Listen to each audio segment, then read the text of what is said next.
Hello दोस्तों, स्वागत है आपका आपके अपने यूट्यूब चैनल स्टडी विथ एजे में। इसमें आज की वीडियो में मैं आपके लिए लेकर के आया हूं आपकी 8 ग्रेड अभ्यास पुस्तिका, जो आपकी गणित विषय की है और कक्षा 7वीं के बच्चों के लिए आई हुई नई वर्कबुक है दोस्तों। तो इसमें क्या क्या चीज़ें आपके लिए दी गई हैं, क्या क्या चीज़ें हमें इसमें सीखना है, ये सारी चीज़ें इसमें हम जानेंगे। और ये मैंने आपकी सारी विषय हिंदी, अंग्रेजी, संस्कृत, विज्ञान, सामाजिक विज्ञान ये चैनल पे करवा दिया है, तो उनको चैनल पे जा कर के अवश्य देखिएगा। आज की इस वीडियो में हम देखेंगे पार्ट 12 सममित, इसके बारे में जानेंगे क्या क्या चीज़ें इसमें दी गई है आपके लिए। इन सभी चीज़ों को आज के इस वीडियो में हम देखेंगे।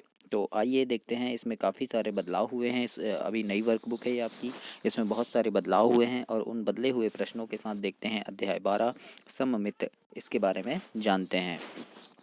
सममित यानी होता है कि हमें यानी उसकी परछाई है ना, मतलब आईने में जैसे हम इसको यहाँ से बीच से काट दिए तो आधा भाग हमें इधर और आधा इधर दिखेगा, वो सेम दिखना चाहिए है ना।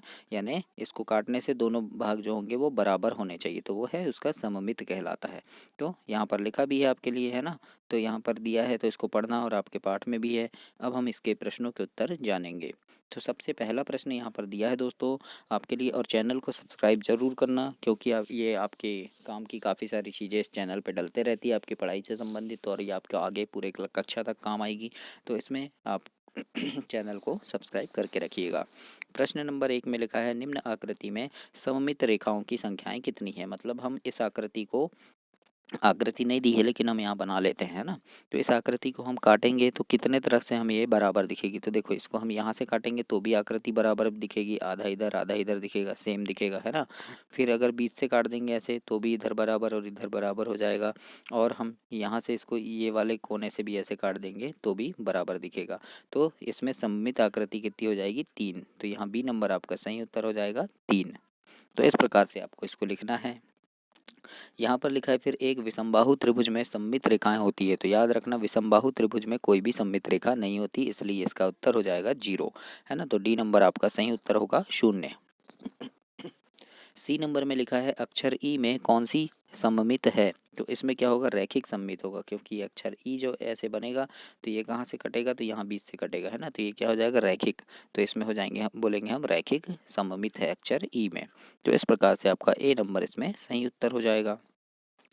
इसी प्रकार से चौथा दिया है कि वृत्त में कितनी सममित रेखाएं होती है। तो ये जो वृत्त होता है इसको हम कहीं से भी बीच से काट सकते हैं, तो ये सब बराबर होगा है ना। तो इसमें क्या होगा, इसमें अनेक अनंत होगा है ना। तो हम यहाँ लिख देंगे कि ये डी नंबर में लिखा है अनेक, तो इसमें अनेक सममित रेखाएं आएगी आपकी प्रश्न नंबर 4 में। 5वें नंबर का प्रश्न पूछा है एक समबाहु त्रिभुज में घूर्णन सममित क्रम क्या है। तो इसका घूर्णन सममित क्रम होता है दोस्तों 3 है ना। समबाहु त्रिभुज में 3 तरह से हम उसको काट सकते हैं, तो तब वो घूर्णन कर सकता है। तो इसमें आ जाएगा आपका सी नंबर 3। प्रश्न नंबर 6 में पूछा है कि अपने आसपास के परिवेश से सममित दर्शाने वाली कुछ आकृतियों के उदाहरण दीजिए। तो सममित दर्शाने वाली आकृति क्या है, जैसे बीच से काटने पर हमें बराबर दिखे वो है ना, यानी आधा आधा कट जाए। तो ऐसी किताब है, नोटबुक है ना, ब्लैक बोर्ड भी है, बीच से काटेंगे तो आधा इधर आधा उधर हो जाएगा। पेड़ की पत्ती भी है सममित, खिड़की भी है, दरवाजा भी है ना, आदि। इस प्रकार से आपको प्रश्न नंबर 6 के उत्तर में लिख देना है कि कौन कौन से सममित हैं। 7वें में पूछा है आपसे समबाहुभुज सममित आकृतियां होती हैं, तो बताइए प्रत्येक समबाहुभुज में कितनी सममित रेखाएं होती है। तो उत्तर में आपको लिखना है कि प्रत्येक समबाहुभुज में जितनी भुजा होगी उतनी ही सममित रेखाएं होगी। मतलब अगर यहाँ 3 भुजाएं हैं, ये 4 भुजाएं हैं, तो 4 सममित रेखाएं हो जाएगी। ये इस प्रकार से ये सममित हो गया है ना। तो इस प्रकार से हमको क्या करना है, जितनी रेखाएं जो होगी उसमें जितनी भुजाएं होगी उतनी सममित होगी। और दोस्तों आपकी जो वार्षिक परीक्षा है, तो वार्षिक परीक्षा के पहले चैनल पे मैं काफ़ी सारे इंपॉर्टेंट प्रश्नों की वीडियोस चैनल पे लेकर के आता हूं। तो उन सारे प्रश्नों को देखने के लिए चैनल को सब्सक्राइब करना, ताकि समय पर वो सारी चीज़ें आपको मिल सके और उन्हें पढ़ करके आप काफ़ी अच्छे नंबरों से पास हो सके परीक्षा में। तो उनको देखने के लिए चैनल को सब्सक्राइब कर लेना, ताकि जैसे ही वो सारी वीडियो चैनल पर मैं डालूँगा आपको वो सब वीडियो मिल सके। 8वें नंबर में देखते हैं, इसमें लिखा है आप निम्नलिखित आकृतियों की सममित रेखाओं के लिए क्या नाम दे सकते हैं। तो जैसे यहाँ पर है एक समद्विबाहु त्रिभुज, तो जैसे अ नंबर में बना दी हमने समद्विबाहु त्रिभुज। तो इसको हम जैसे यहाँ से काटेंगे है ना, यहाँ से बीच से काटेंगे तो ये एक सममित बना, तो इसको क्या बोलेंगे, मध्यिका है ना। तो यहाँ मध्यिका नाम दे दिए। मध्यिका क्यों, क्योंकि ये बीच से कटा है मध्य से, इसलिए इसको बोलेंगे मध्यिका। तो ये रेखा कौन सी है, मध्यिका है। तो हम यहाँ नाम लिख देंगे मध्यिका। अब ये क्या है, वृत्त है, तो वृत्त को हमने यहाँ से काट दिए तो ये कौन सी रेखा बन गई, व्यास बन गया। तो हम लिख देंगे ये वृत्त का व्यास है। तो इस प्रकार से आपको दो रेखाएं बनानी है और ब में, है ना। तो इस प्रकार से आपको प्रश्न नंबर 8 को कंप्लीट करना है। 9वें नंबर के प्रश्न में लिखा है कि अंग्रेजी वर्णमाला के किन अक्षरों में ऊर्ध्वाधर और क्षैतिज दोनों के अनुदिश परावर्तन सम्मित यानी दर्पण परावर्तन से संबंधित सम्मित है, दर्शाना है आपको, है ना। तो यहाँ पर देखो अंग्रेजी वर्णमाला के कौन कौन से अक्षर हैं, जैसे एच अक्षर बना दिए हमने, तो एच अक्षर बना दिए तो इसको हम यहाँ से भी काट सकते हैं, तो ये सम्मित हो गया, है ना। और ये सीधा भी काटेंगे तो दोनों भी सम्मित होगा, तो इसमें सम्मित हो गया। दूसरे में हम टी बना दिए तो सॉरी आई बना दिए, है ना। तो आई को हम 20 से काटेंगे तो देखो आधा इधर और आधा इधर दोनों सेम होगा, बराबर होगा, है ना। या फिर आई को ये बीच की लाइन से बिल्कुल बराबर काट दिए तो ये आधा इधर और आधा इधर भी होगा, तो ये क्या है, दो प्रकार से सम्मित है। उसी प्रकार से हमने ओ बना दिए तो ओ को भी हम ऐसे काटेंगे तो आधा इधर हो जाएगा, या फिर ओ को हम इस प्रकार से भी क्षैतिज काटेंगे तो भी आधा इधर यानी दोनों बराबर है। और उसके बाद एक्स है ना, तो एक्स को भी हम ऐसे काट सकते हैं और ऐसे भी काट सकते हैं। तो इस प्रकार से ये क्या है, ये ऊर्ध्वाधर और क्षैतिज दोनों कट रहे हैं, है ना। तो ये कौन कौन से अक्षर हैं, एच है, आई है, ओ है और एक्स है। तो इस प्रकार से 4 अक्षर हैं। तो ये प्रश्न नंबर 9 में ऐसे आपको कंप्लीट करना है। इसके बाद प्रश्न नंबर 10 लिखा है। 10 में पूछा है कि यदि किसी आकृति की 2 या अधिक सममित रेखाएं हो तो क्या यह आवश्यक है कि उसके क्रम एक से अधिक की घूर्णन सममित होगी। तो हम लिख देंगे यहाँ पे कि हाँ, यह आवश्यक है कि उसमें क्रम एक से अधिक की घूर्णन सममित होगी। क्यों होगी, क्योंकि उसमें अधिक सममित रेखाएं हैं। एक सममित रेखा होती तो घूर्णन एक होता, लेकिन अधिक है तो वो अधिक बार घूमेगा, है ना, यानी कितने बार घूमेगा ऐसा पूछ रहा है। तो अगर अधिक सममित रेखा है तो अधिक बार घूमेगा। तो इस प्रकार से 10वें में आपको लिखना है दोस्तों। 11वें नंबर का प्रश्न है कि किसी आकृति को उसके केंद्र के परितः 60 अंश के कोण पर घुमाने पर वह उसकी प्रारंभिक स्थिति जैसी ही दिखती है। इस आकृति के लिए ऐसी स्थिति कौन सी है जो अन्य कोणों के लिए भी हो सकता है। तो हम लिख देंगे यहाँ पर कि ऐसी स्थिति कौन कौन सी होगी जब वो समान दिखेगा। तो ऐसी स्थिति देखो 60 अंश है, 60 अंश में जैसे ये हमने घुमा दिए, मान लो ये 60 अंश घूम गया, है ना। अब ऐसी स्थिति कब दिखेगी, तो ये 60 के बाद और कब घूमेगा, तो 120 में घूमेगा। फिर उसके बाद 60 60 आपको बढ़ा देना है तो 120, फिर 120 में 60 बढ़ाए तो 80, 80 में 60 बढ़ा दिए तो 240 हो गया, है ना। 240 में 60 बढ़ा दिए 300, 300 में 60 बढ़ाए 360।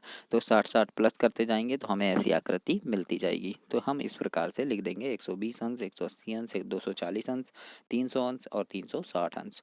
तो इस प्रकार से आप इसे कंप्लीट करेंगे। 12वें नंबर में लिखा है कि यहाँ निम्नलिखित आकृतियों में दर्पण रेखा यानी सममित रेखा बिंदुकित रेखा के रूप में दी गई है। तो बिंदुकित मतलब दर्पण रेखा में प्रत्येक आकृति परावर्तन करके प्रत्येक आकृति को पूरा कीजिए। मतलब यहाँ पर ये बोल रहा है कि ये जो आकृति दी है ये, है ना, ये बना है ना, और ये सममित रेखा ये बनी है, तो इसका हमें आधा इधर बनाना है। तो आधा कैसे बनेगा, इस प्रकार से। तो ये कंप्लीट हो गया। तो ऐसे हमने यहाँ नीचे बनाया है, देखो ये ए नंबर का, बी नंबर का फिर जैसे ये बना तो इसको हम इस प्रकार से और ऐसे कर दिए तो ये कंप्लीट हो जाएगा। तो ये बी नंबर में बन गया। ऐसे ही सी नंबर में ये ऐसे बन जाएगा, डी नंबर में ये इसको बना देंगे, ई नंबर में तो ये आगे बढ़ जाएगा, ये ऐसे बढ़ जाएगा और ये ऐसे बढ़ जाएगा। ऐसे ही एफ में तो ये, है ना, फिर ये। तो इस प्रकार से मैंने यहाँ बनाया है ABCDEF। तो यहाँ पर देख लीजिए कि कैसे बनाया है, आपको समझ भी आ गया होगा कि ये सममित रेखा है, आधा दिया है, आधा हमको बनाना है। तो ऐसे आप इसे कंप्लीट करेंगे दोस्तों। 13 नंबर में पूछा है, देखो निम्न आकृति में से प्रत्येक में विविध सममित रेखाएं हैं, यदि हैं तो पहचान करना है। तो यहाँ पर आपको क्या करना है, मैं यहाँ पर आपको चित्र भी बना सकते हैं, यहाँ भी बना सकते हैं ना। तो जैसे ए नंबर में देखो, तो ए नंबर में हम यहाँ से ऐसे काट देंगे तो ये सममित रेखा हो जाएगी, है ना। फिर जैसे इसको बी नंबर में, तो बी नंबर में देखो यहाँ से ऐसे काट सकते हैं और यहाँ से भी काट सकते हैं, तो ये भी सममित हो गया। यहाँ पर तो हम इसको ऐसे काट देंगे, फिर इसको यहाँ से ऐसे भी काट देंगे और इसको यहाँ से ऐसे भी काट देंगे, तो ये सममित रेखाएं हो जाएगी। इसको ऐसे भी काट सकते हैं, ऐसे भी काट सकते हैं, ऐसे भी और ऐसे भी। तो यहाँ पर आपको क्या है, इन्हीं आकृति को बनाकर काटना है। इसको भी आप ऐसे और ऐसे काट सकते हैं, है ना। इसको कैसे काटेंगे, इस प्रकार से और ऐसे काट देंगे, इसको ऐसे और ऐसे काट देंगे, है ना। और इसमें तो अनेक हो जाएगी इसमें, है ना, जितने वो दिख रहे हैं फूल तुमको उतने सम्मिलित हो जाएंगे इस प्रकार से ऐसे, है ना। तो इस प्रकार से आपको आकृति यहाँ नीचे बनाना है, और नहीं भी बनाना है तो आप यहाँ भी इसको सम्मिलित काट सकते हैं। तो ऐसे आप इसे कंप्लीट करेंगे। ऐसे ही 14 नंबर में लिखा है कि प्रत्येक आकृति के घूर्णन सममित का क्रम बताइए, है ना। तो इसके घूर्णन सममित का क्रम बताना है। जैसे यहाँ ये आकृति बनी हुई है ना। तो ये देखो, ये ए नंबर में आकृति बनी है, इसका घूर्णन सममित बनाएंगे हम। तो इसका घूर्णन सममित क्या बन जाएगा? तो देखो, यहाँ पर आकृति ऐसी बनी है ना। फिर इसको हम जब 180 अंश में घुमाए, है ना, तो 180 अंश में भी घूमने पर वो सेम रहेगा। लेकिन ये इस प्रकार से घूमेगा तो यहाँ 180 अंश घूम जाएगा। फिर यहाँ 180 अंश इधर घूम जाएगा, तो इस प्रकार से बना देना है। बी नंबर में, तो बी नंबर की आकृति ये है ना। तो देखो, ये बना 180 अंश, यहाँ घूम गया। फिर उसके बाद कहाँ घूमेगा? तो इतना आ जाएगा, ये पूरा 180 अंश ये सेकंड में। फिर पूरा इधर पूरा घूम जाएगा, तो 180 इधर 180 इधर, इस प्रकार से घूमेगा ये, है ना। फिर सी नंबर में, तो सी नंबर में ये आकृति बन गई। अब 180 अंश घुमाना है, तो ये इतना घुमा तो 180 हो गया, इतने में 240 हो गया, और पूरा घूम गया तो 360 हो जाएगा। तो सी में ऐसे बना दिए। अब डी में क्या होगा? तो डी में देखो, ये चक्री जो बनी है, तो इस प्रकार से बना दिए, है ना। तो ये क्या होगा? 4 है तो कितने कितने घूमेगा? 90 90 घूमेगा, है ना। क्यों? क्योंकि 4 चक्के हैं इसमें। तो कितना? 9 चौके 36 यानी 360 होना चाहिए। तो पहला में 90 घूमा, फिर 180 घूमा, फिर 90 जोड़ दिए तो 270 घूमा, फिर 90 जोड़ दिए तो 360 में, ऐसे पूरा घूमेगा। तो इस प्रकार से आपको इसकी घूर्णन स्थिति को बताना है। तो ऐसे आप इसे कंप्लीट करेंगे प्रश्न नंबर 14 में दोस्तों। इसके बाद 15 नंबर में पूछा है, रिक्त स्थानों की पूर्ति करना है आपको। एक वर्ग है, तो क्या घूर्णन का केंद्र होगा? तो हाँ होगा, हाँ लिख दिए, है ना। घूर्णन सममित का क्रम क्या होगा? तो 4 होगा, यानी वर्ग जो है वो 4 बार घूमेगा, है ना। ऐसे ये है, तो घूर्णन कितने बार करेगा ये? तो ये 4 हो गया, है ना। 4 बार करेगा वर्ग, तो 1 2 3 4, तो ऐसे 4 लिख दिए हमने। घूर्णन का कोण क्या होगा? तो कोण इसका 90 अंश होगा। क्यों? क्योंकि जो ये वर्ग बनेगा, तो ये 90 अंश, ये 90 अंश, ये 90 अंश और ये 90 अंश, तो 4 बार 90 अंश होंगे, तो हम 90 अंश लिख दिए। इसी प्रकार से आयत का, तो आयत भी हाँ हो जाएगा, और घूर्णन के इसका 2 होगा। क्यों? क्योंकि जब इसको यहाँ से काटेंगे तो आधा इधर हो गया, इसके बाद नहीं कटेगा ये, है ना।